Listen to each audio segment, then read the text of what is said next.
Welcome to the TTS Talking Early Years podcast. Each week we'll be joined by educational experts from across the globe offering exclusive insights, inspiration and guidance to help practitioners unlock the potential for learning in the early years.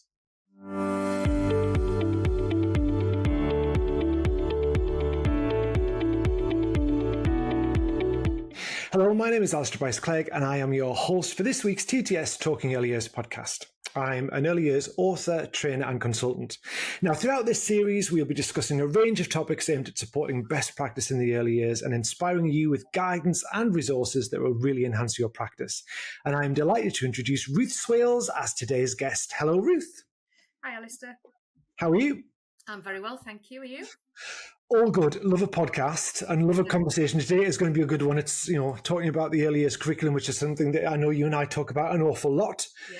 But for anybody who hasn't come across you or your work before, can you give us just a brief introduction of who you are and what you do on a daily basis? Well, like yourself, Alistair, I'm an early years consultant. My background is very much in, primary practice. I've taught every year group from 2-year-olds to year 6, but my passion is very much the early years. And I left headship about 10 years ago now to work in school improvement, early years improvement, consultancy. I'm an author, and I wrote the Oxford International Early Years Curriculum for Oxford University Press. Which is a brilliant introduction to what we're going to be talking about today, because in this first episode, we're going to try and really dig into what is an early years curriculum, because it's a phrase that is used an awful lot in all of the settings that we visit. And also it's on Ofsted's agenda. And I know for lots of settings, it can be a thing of anxiety. And especially in my work, and I don't know if yours is the same, with primary schools, there's a lot of Key Stage 1 and 2 curriculum model that's kind of transferred into the early years, and that doesn't quite fit. So I know it's a really broad topic, but in terms of what is an early years curriculum, can you give us a brief overview of what you would say?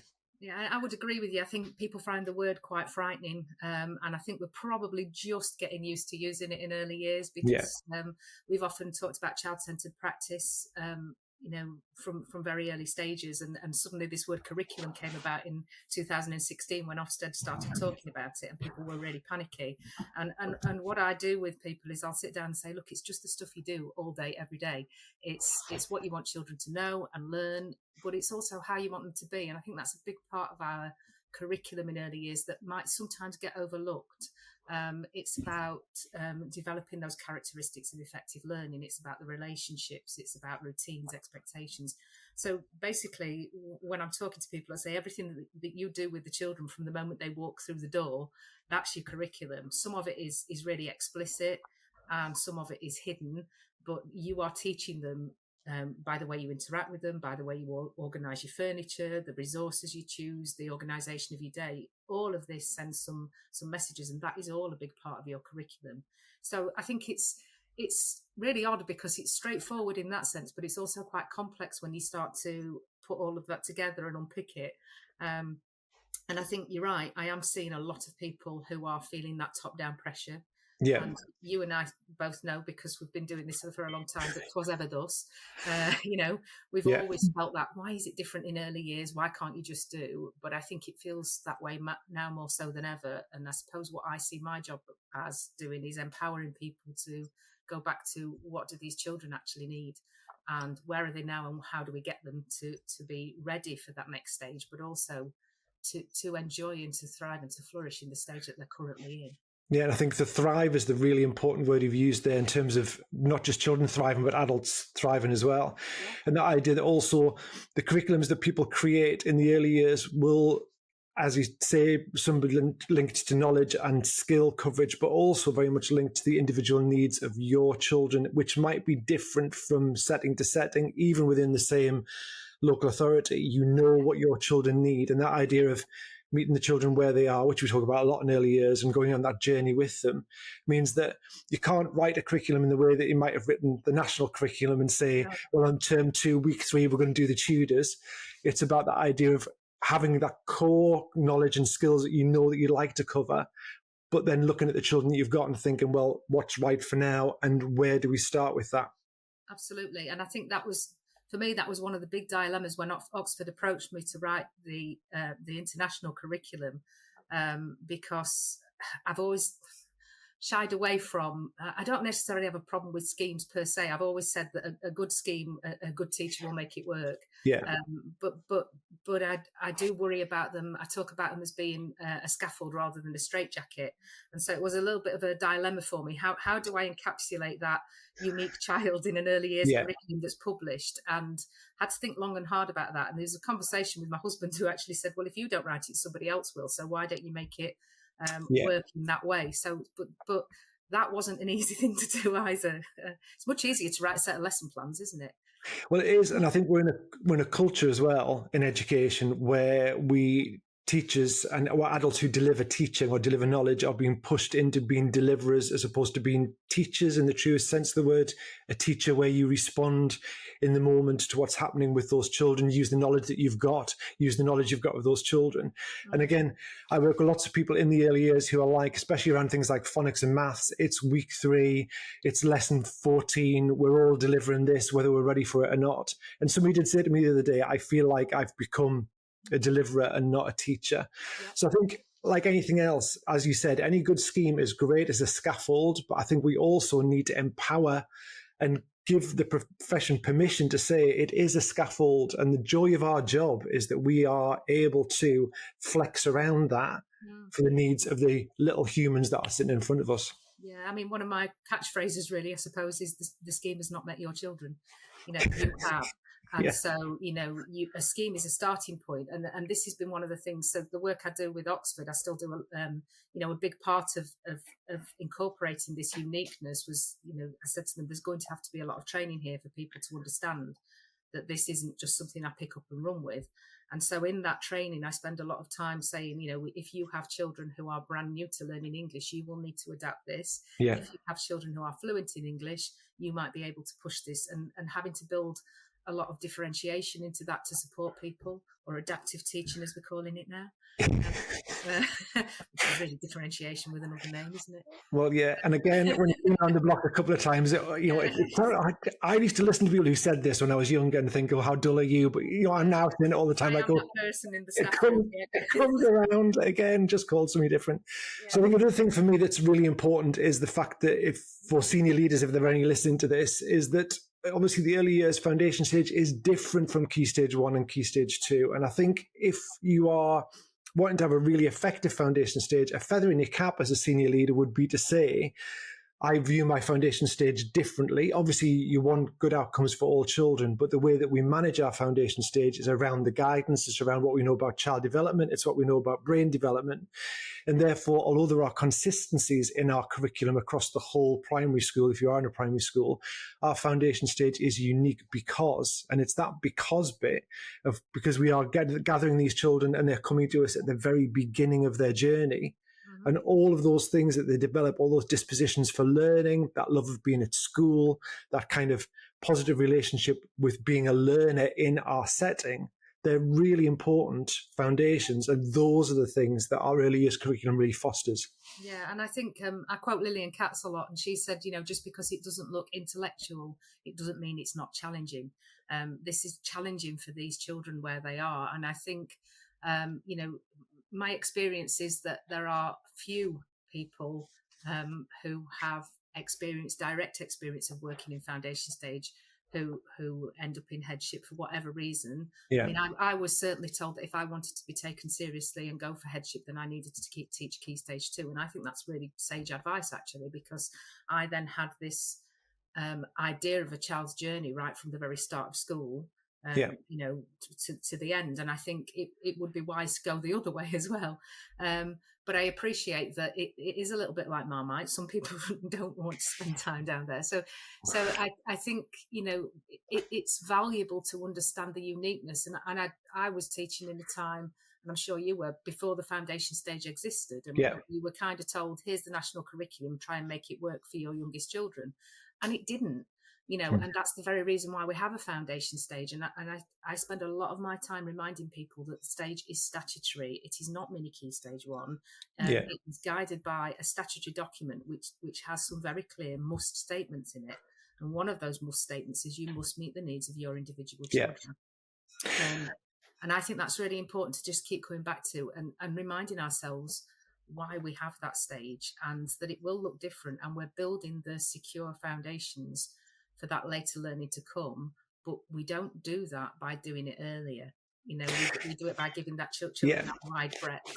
I mean, again, you and I will have lots of things that we say all the time to lots of people, because we encounter the same issues across multiple schools in multiple local authorities. Mm-hmm. But it is like that idea of saying, if we're going to run a marathon, then the best thing to do is to start 10 miles before the start line and have a 10-mile run in, because that really equips you well for the 26 miles that are to come, as opposed to saying, if you're going to run a marathon, you'd spend a lot of time doing proper training with proper nutrition, you'd build up your strength over time. So this idea of, if we can just bring the more formal stuff earlier, then children will get it faster and therefore will benefit later on, is a misnomer, because if they are not at that stage of development, or they haven't got that relationship with learning, which is really important, what it probably does is set them backwards.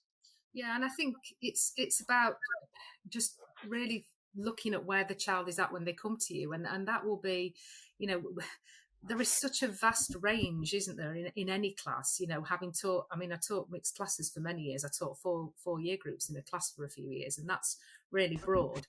But I think the range between a child who is autumn born and a child who's born on the 31st of August, it's like 20% of the life, isn't it, in terms of lifespan? And yes, there are always exceptions. There are always children who come in who are August born, who are really rare and ready to go, but they've just not been alive as long.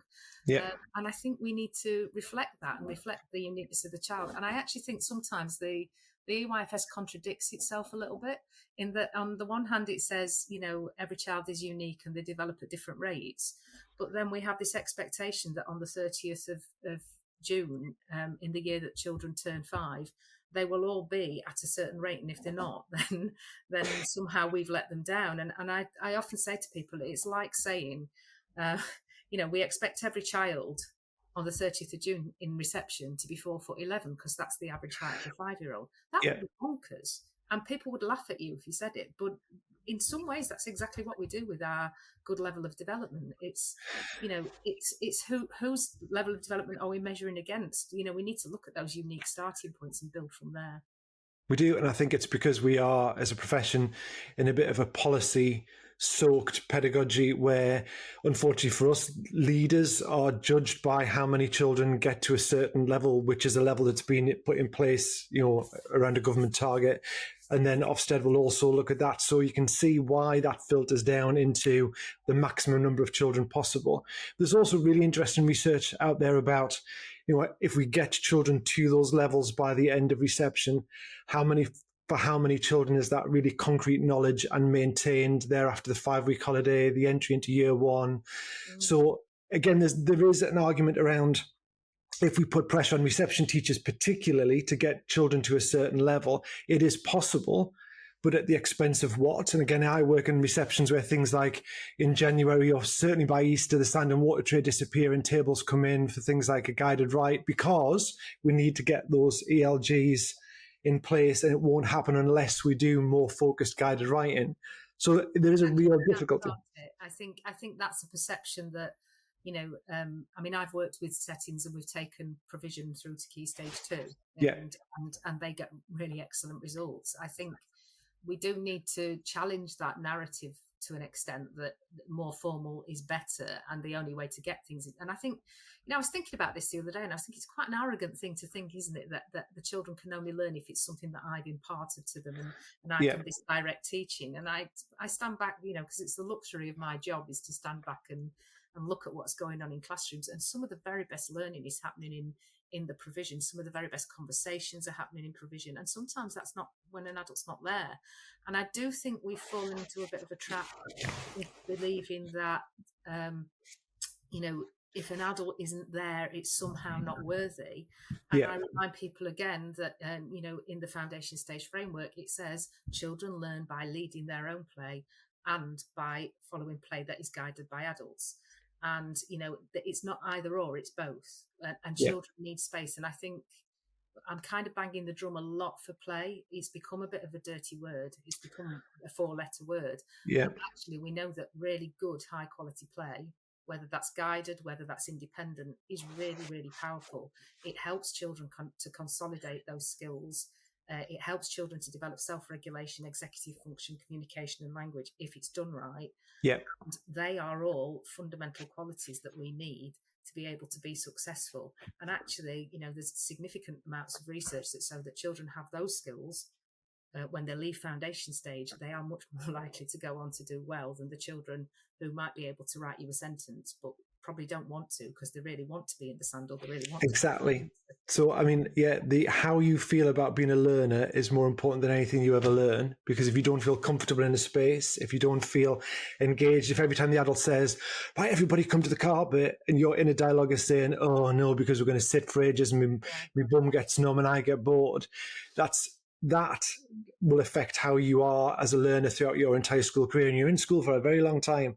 So, I'm with you 100% on that. If effective continuous provision that really supports children to engage in play that develops, and what we're going to talk about in the next episode, that kind of skills and dispositions for learning, they are the real true foundations. And if you've got those with obviously skilled adults, the other more academic formal stuff will come and has got a really much firmer foundation to sit on. Absolutely. And I think I think the caveat there is with good teaching. it does happen. And I'm always very keen to say that it's not just a matter of, do all this and everything will go great. You've really got to think very carefully. And I do think as well that people are dismissive of play, but I think we need to have a really big conversation about what we mean by play and what good play looks like, and the different types of play, and, really getting people to understand the power of it, but not dismissing it as something frivolous that we just shouldn't talk about anymore. And again, in some recent writing that I was doing some academic stuff, we have one word in the UK language for play, which is play. Other countries have up to 9 different words for the different types of play, which means they can express it in a different way. And for us as a society, play has become a word that's linked to being frivolous or something you do in your downtime. And actually, we know, and lots of early years practitioners who are listening to this will know, it is one of the most powerful tools, not just for children's learning, but also for adults learning. But we need to try and flip that again, so that we are talking about, as you say, having professional discussions around the fact that play is one word, but within that word there are multiple different levels. And can we talk about those and identify those and make sure they're part of our practice? Absolutely. Ruth, that is a brilliant point at which to end this first episode. When we come back next time, we're going to be discussing with Ruth the idea of building on skills as part of a curriculum, and those skills that we've touched on, the children need, and those dispositions for learning to make them really successful learners. But for now, Ruth Swailes, thank you very much. Thank you.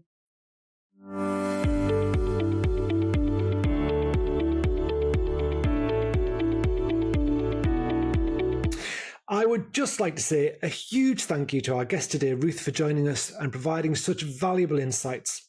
You've been listening to the TTS Talking Early Years podcast with me, Alistair Bryce-Clegg, and my guest, Ruth Swailes. Now, if you've been inspired by our conversation today, then don't forget you can sign up via the link in our episode notes to be the first to hear about future episodes and access exclusive follow-up content. This includes ideas for your setting and lots of links to relevant resources.